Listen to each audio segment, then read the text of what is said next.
지난 한 주일도 건강하게 보내셨습니까? 여러분의 건강을 지키는 TV닥터 인사이드의 곽동원입니다. 자주 어지러움 느끼시는 분들 계시죠? 어떻게 가을철이 되면 더 심해지시나요? 뭐 난 늘 그러니까 괜찮아 라고 하실 수도 있는데 어지러움은 그 원인에 따라서 가벼운 어지러움도 있고 심각한 어지러움도 있다고 합니다. 실제로 나이가 들수록 어지러움을 더 자주 느끼게 된다고 하는데요. 어지러움은 원인들이 아주 다양하게 있고 그 원인에 따라서 치료도 아주 다양하게 있다고 합니다. 오늘 그 얘기 나눠보겠습니다. 친절한 오늘의 닥터 이분께 여쭤보죠. 스튜디오에 나와 계십니다. 신경과 전문의 최서영 선생님이십니다. 선생님 안녕하십니까? 안녕하십니까. 반갑습니다. 부산대학교 신경과 재직 중인 최서영이라고 합니다. 네, 선생님은 신경과 전문의 선생님이시고 여러 분야를 보십니다만 어지러움에 특히 특화된 치료를 많이 하고 계십니다. 네.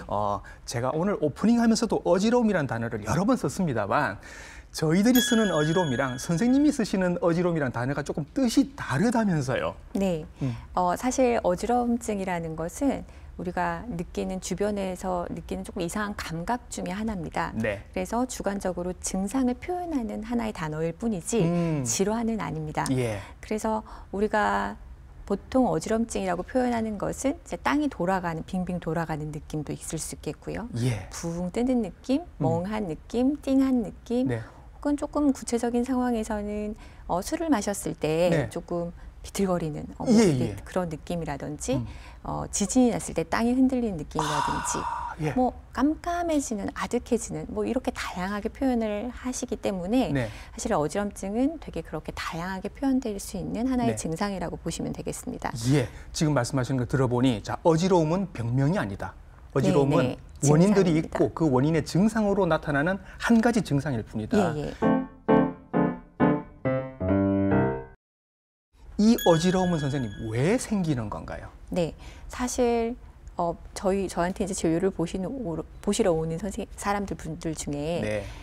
빈혈이 있어서 어지럽다. 네. 아니면 내가 영양이 부족해서 어지럽다. 예. 이렇게 말씀하시는 분들 종종 있으십니다. 예. 근데 사실 요새처럼 영양분이 이제 과잉이 되는 시대이기 때문에 특별하게 내과적 질환이 있지 않는 한 뭐 빈혈이나 어지럼증이 빈혈이나 네. 영양 부족 때문에 오는 경우는 굉장히 드물다고 할 수가 있겠습니다. 그렇죠. 네, 그래서 기전을 설명을 해보자면 네. 우리가 이 지구에서 몸을 똑바로 서 있을 수 있게 하는 네. 균형을 잡아주는 그런 기능이 있는데요. 네. 그 기능은 몸에 있는 여러 가지 감각세포라든지 신경세포를 통해서 이제 들여오고 예. 그게 신경을 통해서 몸에 있는 거미줄 같은 신경을 통해서 뇌로 전달을 해서 예. 뇌에서 종합을 하게 됩니다. 네. 그래서 대표적인 감각이라고 하면 먼저 시각이 되겠고요. 그렇죠. 눈 감으면 중심 잡기 힘들어요. 예, 맞습니다. 네. 그래서 우리가 주위를 잘 봐야 되는 시각이 있겠고 예. 그럼 두 번째로 체성 감각이라는 게 있습니다. 예. 체성 감각이라는 것은 내 다리가 펴져 있나, 네. 내 다리가 굽혀져 있나,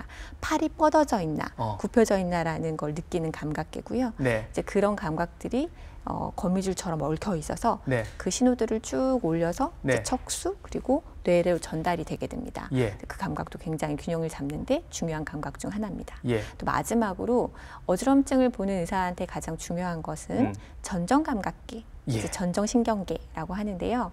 그것은 이제 뇌2에 있는 전정기관이라는 게 있습니다. 우리가 네. 이제 중학교나 고등학교 생물에서 배우는 그렇죠. 세반고리관이라는 맞아요. 기관이 있고요. 전정기관 이런 것도 있었고. 그렇죠. 예. 이제 세반고리관이 이제 전정기관의 하나에 포함이 되는 거고 예. 이석기관이라고 해서 뭐 난영낭, 구영낭 뭐 이런 기관들이 있습니다. 네. 그런 기관에서 머리가 움직이는 것 네. 혹은 중력에 대응해서 기울어지는 것들을 감지를 해가지고 네. 신경을 통해서 뇌 안으로 집어넣게 되거든요. 예. 그래서 고전정계에 문제가 있으면 내가 똑바로 서 있을 수 있는 그런 기능들이 이제 손상이 되게 되는 거죠. 그래서 결국에는 어지럽게 됩니다. 어지러움 느끼시는 분들은 확실히 노인분들이 더 많으세요? 예, 맞습니다. 사실 어지럼증을 유발시킬 수 있는 질환은 굉장히 다양해서 네. 전 연령대에서 당연히 나타날 수 있지만 노인 인구한테서는 이제 다른 질환 유병률이 꽤 높죠. 네. 당뇨라든지 고혈압이라든지 다른 내과적 질환 유병률이 높고 그리고 그럴수록 이제 드시는 약의 개수도 사실 조금 더 늘어나는 편입니다. 예. 그래서 노인 인구 기준으로 했을 때 한 네. 50에서 많으면 70% 정도 어지럼증이 있다라고 보고가 되어 있고 네. 전 연령 기준으로 하면 20에서 30% 정도 보고가 되어 있습니다. 노인이 되면 일단 절반 이상은 어지러움을 갖고 있을 수 있다라는 네, 말씀이신 맞습니다. 거네요. 그러면 지금 보고 계신 노인분들이 계시다면 절반 이상은 저거 나도 어지러움 있는데 라고 지금 생각을 하실 겁니다. 네. 나와 계신 선생님은 신경과 선생님이세요. 네, 맞습니다. 그러면 신경과로 가야 하는 건가? 누구는 이비인후과로 가라고 하던데 자, 선생님 정리를 해주시죠. 어느 과로 가는 게 맞습니까? 네, 사실은 요즘에 그 의학이 많이 발전이 돼서 한 과에서도 굉장히 많은 분과들이 있기 마련입니다. 그래서 네. 신경과다, 이비인후과다, 요게 중요한 거라기보다는 네. 어지럼증을 전공하신 선생님이 계시는 이제 그 병원을 찾아가는 게 사실 가장 좋고요. 네. 신경과 선생님들 중에서도 이제 어지럼증을 전공하시는 선생님들이 계시고 이비인후과에서도 어지럼증을 전공하시는 선생님들이 계십니다. 네. 그래서 그런 선생님들의 진료를 받으시는 게 가장 좋겠다라고 말씀을 드릴 수가 있겠습니다. 그래서 선생님께 이제 가게 되면 선생님께서 이렇게 여러 가지 검사들을 하시고 할 텐데 진단을 받기 위해서 기구들을 보면 제가 처음 보는 기구들이 되게 많습니다. 이게 일상적으로 잘 볼 수 없는 진단 기구들이 많죠. 네. 어지럼증을 이제 전공으로 하는 그 사람의 입장으로는 사실 전정신경계가 굉장히 중요한 감각기관입니다. 전정계는 이제 속 귀에서부터 신경, 그리고 뇌에 이르는 굉장히 광범위한 회로를 가지고 있거든요. 그래서 그 회로를 다 살펴보려면 사실 조금 생소한 기구들이 이제 필요한데요. 이제 저희가 가지고 있는 부산대학교 병원 신경과에서 가지고 있는 그런 검사들은 전정신경계를 이제 평가할 수 있는 그런 검사들을 몇 개 가지고 있는데 그거는 이제 비디오 안구운동 검사라는 게 있고요. 그리고 비디오 두부충동 검사, 그리고 이제 전정유발근 전이 검사 뭐 등등이 있습니다. 그거 외에도 제가 사진을 가지고 오진 않았지만 회전의자 검사라든지 칼로리 검사라든지 주관적 시축 검사, 동적 자세 검사, 뭐 하여튼 이런 검사들이 굉장히 많습니다. 귀 안에 평형기관이 제대로 잘 기능을 하고 있는지 요걸 보기 위해서 또 막 이렇게 눈알 움직이는 것도 이렇게 막 보시고 그런 것 같더라고요. 네, 그렇습니다. 그렇죠? 사실 어지럼증을 진단을 하기 위해서는 뭐 그게 어떤 병이든지 간에 병력 청취가 굉장히 중요한 단계고요. 이제 이 어지럼증 양상이 어떤지, 시간이 어떤지, 그리고 그 상황이 어땠는지, 뭐 자고 날 때 갑자기 발생을 했는지, 아니면 걷다가 발생을 했는지 이런 상황들이 사실 중요한 단서가 될 수 있습니다. 그래서 그런 병력 청취 이후에 신경학적 진찰 과정이 굉장히 중요한데 물론 아까도 말씀드렸듯이 시각이라든지 체성 감각이라든지 뇌의 기능 자체를 판단을 해야 되기 때문에 자세하게 신경학적 진찰을 이제 거치게 되고요. 그 중에서 조금 더 중요한 것이 전정계의 신경학적 검사. 이제 전정계의 회로는 눈을 움직이는 회로와 연결이 되어 있습니다. 그래서 오시면 일반적인 신경학적 검사 이외에도 눈을 움직이는 검사들을 저희가 진찰실에서 하게 되고요. 아까 말씀드린 그런 검사 도구들도 눈을 움직이는 운동을 카메라로 이제 포착을 해가지고 저희가 분석을 하게 됩니다. 그래서 저는 어떻게 그러면 진단을 내리시나요? 이걸 한번 여쭤보려고 했더니 일단 증상을 다 들으시고 맞습니다. 빙빙 도는 건지 어찌란 건지 언제부터 시작됐는지 얼마나 자주 오는지 이런 걸 다 물어보시고 필요하면 이런 검사들도 하시고 신경학적 검사를 거쳐서 원인이 뭔지를 찾아내신다. 그러네요. 근데 요 검사를 받은 분들 중에 나 MRI 찍었어, 머리 MRI 찍었어 하시는 분도 계십니다. 맞습니다. 이게 왜 필요한 거죠? 아까 말씀드렸듯이 그런 일련의 감각들은 모두 뇌 안에 들어와서 통합되고 종합되게 되기 때문에 결국에는 뇌에 이상이 있었을 때도 당연히 어지럼증으로 표출이 되게 됩니다. 그래서 뇌의 그 구조물들을 눈으로 사진으로 보고 싶을 때 저희가 이제 뇌 영상 검사를 시행하게 되고요. 뇌 영상 검사는 뇌 컴퓨터 단층 촬영 그리고 뇌 자기공명 영상 이런 검사들이 있습니다. 이제 우리가 말하는 게 MRI라는 게 이제 뇌 자기공명 영상이라는 거고요. 이제 다들 많이 걱정하시는 것들이 사실 뇌졸중, 중풍이라고 하는. 사진이 나와 있으니까 좀 사진을 보고 좀 설명을 해주시면 될 것 같은데, 예. 왼쪽에서 지금 보고 있는 사진이 뇌 안에 있는 혈관을 지금 보고 있는 거죠? 네, 맞습니다. 예. 이렇게 뇌 혈관은 이제 뇌 자기응명 영상이랑 컴퓨터 단층 사령 모두 이제 다 확인을 할 수 있긴 한데요. 네. 우리가 뇌 졸중, 중풍이라고도 하는 것은 네. 이제 이런 식으로 뇌 혈관이 막혀서 생기는 뇌 경색이 있고, 네. 뇌 혈관이 이제 터져서 생기는 뇌 출혈 이렇게 나눌 수가 있습니다. 그렇죠. 지금 검사를 보시는 거는 이제 네. 굉장히 중요한 혈관 중 하나인 이제 우리가 바닥혈관이라고 뇌 기저동맥이라는 동맥이 막힌 네. 지금 MRI 혈관 사진인데요. 예. 이랬을 때는 특징적으로 어지럼증 증상이 나타나고 뇌 경색, 그러니까 뇌혈관이 막혀서 뇌세포가 손상되는 것이 네. 오른쪽에 보이는 네. 그 하얗게 MRI에서 보이는 저 부분이 지금 네, 맞습니다. 막혀서 피가 안 가고 있는 부분인 거죠. 네, 그래서 뇌세포가 손상이 돼 예. 그런 사진을 저희가 확인을 할 수가 있습니다. 그래서 선생님께서 쭉 들어보시니까 이분은 뇌경색일 수도 있겠다라는 느낌이 들면 저런 검사를 하시는 건 거죠. 네, 그렇기도 하고요. 또 중요한 게 우리가 뇌경색인 경우, 뭐 뇌 출혈 경우도 마찬가지지만 예. 보통 혈관이 갑자기 딱 막히고 갑자기 딱 터지니까 예. 당연히 어지러움도 갑자기 생깁니다. 일상생활 중에 갑자기 심한 어지럼증이 생겼다. 네. 이랬을 때는 저희가 항상 이제 뇌졸중을 항상 염두에 둬야 되는데 그럴 때 더 이제 받쳐주는 단서가 되는 증거들이 뭐냐면 이렇게 갑자기 어지러움이 생겼을 때 네. 같이 심한 두통. 그러니까 원래 우리가 두통이 가끔 있지 않습니까? 그렇죠. 근데 그런 두통이 아니고 굉장히 심한 두통이 같이 있거나 아니면 너무 어지러워서 정말 서 있을 수도 없는 그런 심한 불균형이 있을 때 예. 그리고 우리가 48시간 이상이 돼도 이 네. 심한 어지럼증이 전혀 가라앉지 않을 때 네.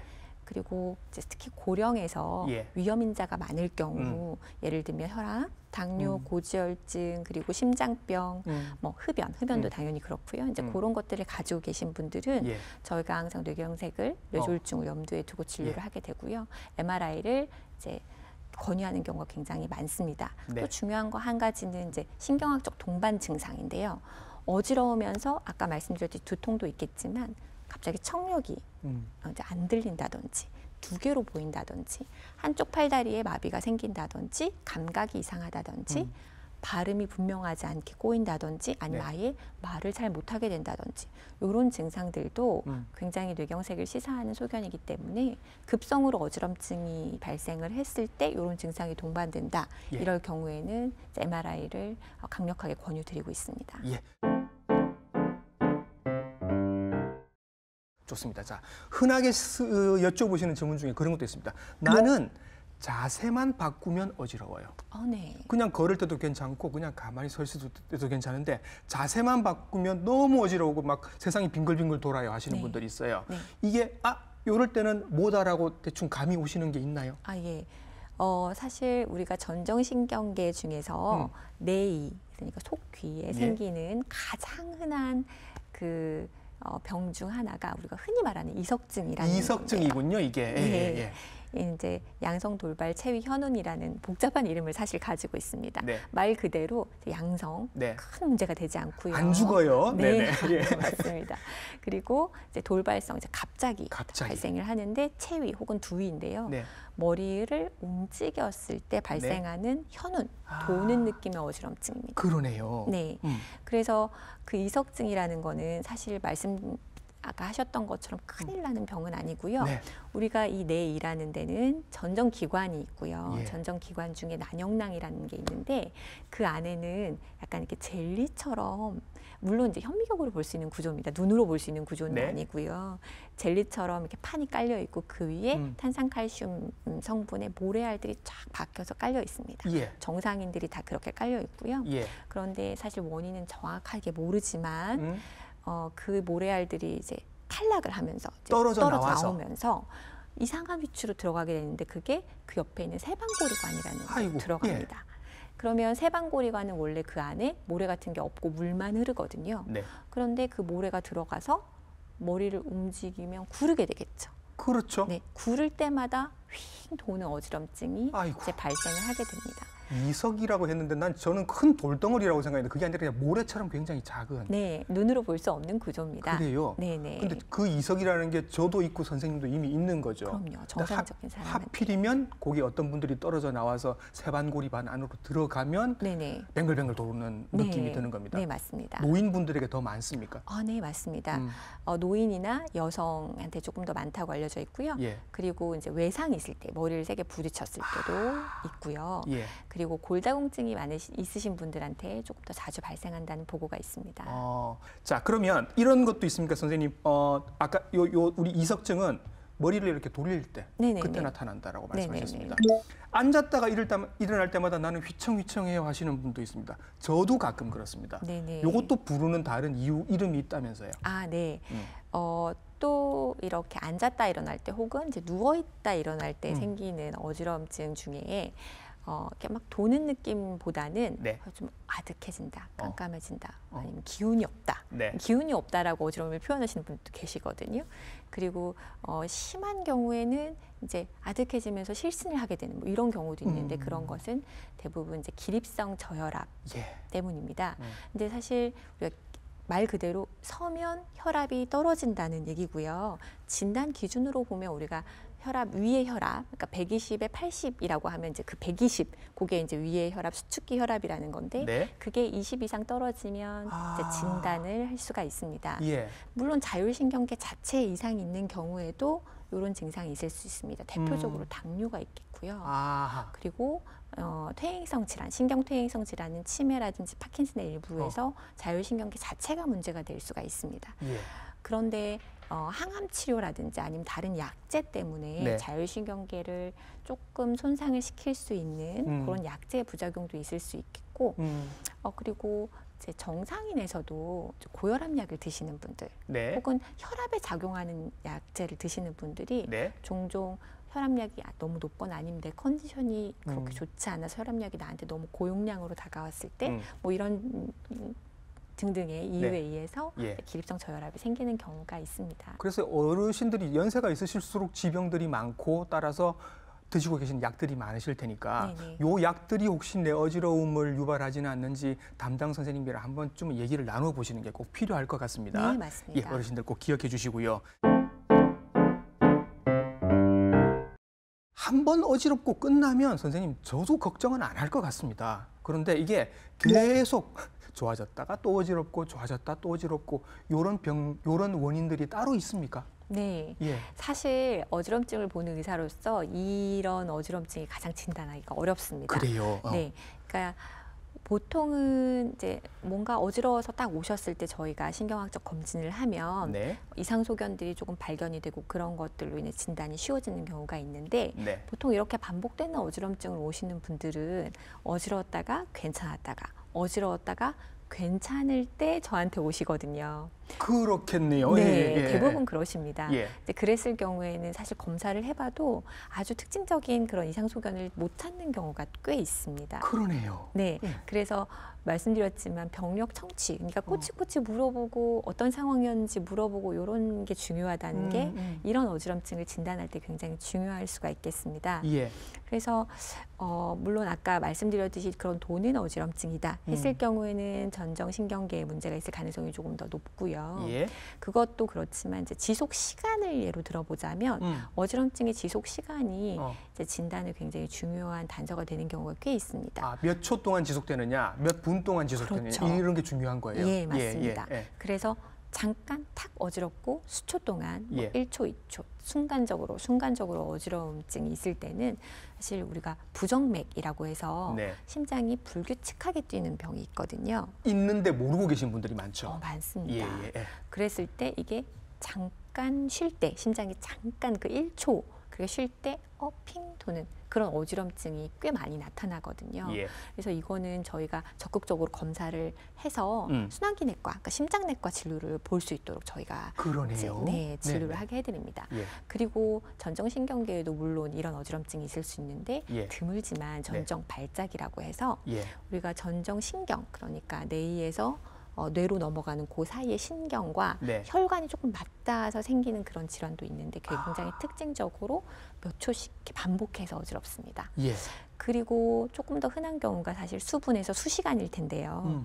이제 어지럼증이 한 수분, 수시간 있다가 또 괜찮다가 네. 또 며칠 있다가 또 이런 증상이 발생하고 이런 예. 경우들은 사실 우리가 메니에르라고 하는 질환이 있고요. 뇌의 예. 질환, 그리고 전정 편두통이라고 해서 예. 원래 두통이 있으신 분들이 이런 식으로 어지럼증이 같이 오시는 분들이 종종 있으십니다. 예. 이런 경우 이제 수분에서 길게는 뭐 수시간 정도 어지럼증이 동반이 될 수가 있겠습니다. 자, 선생님께서 말씀하실 때 너무 중요한 거를 그냥 지나가신 것 같아서 제가 한 번 더 여쭙겠습니다. 네. 메니에르 병을 말씀하셨습니다. 요거는 사람 이름인 것 같기는 한데 네. 요것도 전정기관에 생기는 어떤 병인 거죠?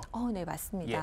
사실 메니에르 병은 특징적으로 우리가 귀가 약간 먹먹하게 되면서 예. 그리고 이명이 또 있을 수가 있거든요. 네. 그러면서 심한 어지럼증, 이제 예. 전형적으로는 이제 전정기관의 문제이기 때문에 이렇게 막 돌아가는 어지럼증이 예. 동반이 되는데 그게 수분에서 아주 길게는 수시간까지 있을 수가 있습니다. 반복적으로 또 생길 수도 있고. 네. 네. 그렇게 해서 생기는 병인데 사실 원인은 아직 정확하게 알지 못하고요. 네. 전정기관 안에 있는 예. 거기는 물이 흐르는데 그게 전정기관 안에서 물의 흐름이 원활하지가 못해가지고 예. 전정기관이 좀 부풀었다가 또 괜찮을 때는 조금 사그라들었다가 예. 이런 걸 반복하면서 증상이 있을 때는 정말 어지럽고 증상이 없을 때는 또 거짓말처럼 괜찮아지는 예. 그런 병이 있습니다. 보통 환자분들이 다 지금 연령대가 좀 있으신 분들일 것 같습니다. 네, 당뇨 네. 있으시고 뭐 여러 가지 병들이 있으시고 하신 분들. 노인성 어지러움이라는 게 선생님 따로 있습니까? 네. 최근에 사실 노인 인구가 조금 더 증가하는 편이고 예. 그리고 노인에서 발생하는 어지럼증은 특징적으로 굉장히 복합적인 원인을 갖고 있어서 이제 어지럼증을 연구하는 의사들이 이거에 대해서 조금 개념을 정립하려고 노력하고 있습니다. 사실 나이가 들면 이게 병이 없더라도 신경세포들이 정상적으로 노화가 되게 되는데요. 뇌세포의 기능도 떨어지고 수도 감소하고 그리고 전정신경계나 체성감각계나 시각 이런 세포들도 수도 감소하고 기능도 떨어지게 됩니다. 즉 그런 원인으로 인해서 퇴행성 변화가 조금씩 누적이 되면 당연히 조금씩 어지러운 증상들이 이제 생길 수가 있고요. 예. 그냥 단순히 이제 내과적 질환으로도 이런 감각들이 손상이 될 수 있거든요. 예를 예. 들면 우리가 당뇨병이 있을 때는 당뇨성 망막병증이라는 이제 눈에 그렇죠. 문제가 생깁니다. 네. 이랬을 때 시각이 조금 흐려지면서 더 어지러울 수가 있겠고요. 그리고 심혈관계 질환의 유병률도 조금 많아지지 않겠습니까? 예. 그래서 그렇게 기립성 저혈압이라든지 아니 부정맥이라든지 이런 질환이 있을 경우 어지럽고 또 신경퇴행성 질환 이제 대표적으로 치매라든지 이제 파킨슨병이라든지 네. 이런 것도 같이 어지러움의 원인이 될 수가 있겠고요. 예. 그래서 이런 복합적인 원인들이 너무 많아서 예. 이것들을 다 고려를 해야 된다는 게 노인성 어지럼증의 사실 특징이고 그리고 실제 정상적인 노인에서도 약의 부작용으로 말씀드렸듯이 이제 약이 많으니까 부작용으로 쉽게 어지러울 수 있다. 저도 요양병원에서 일을 하고 있습니다. 네네. 그래서 노인분들을 많이 보는데 이분들이 어지럽다고 하시면 저는 걱정은 딱 한 가지입니다.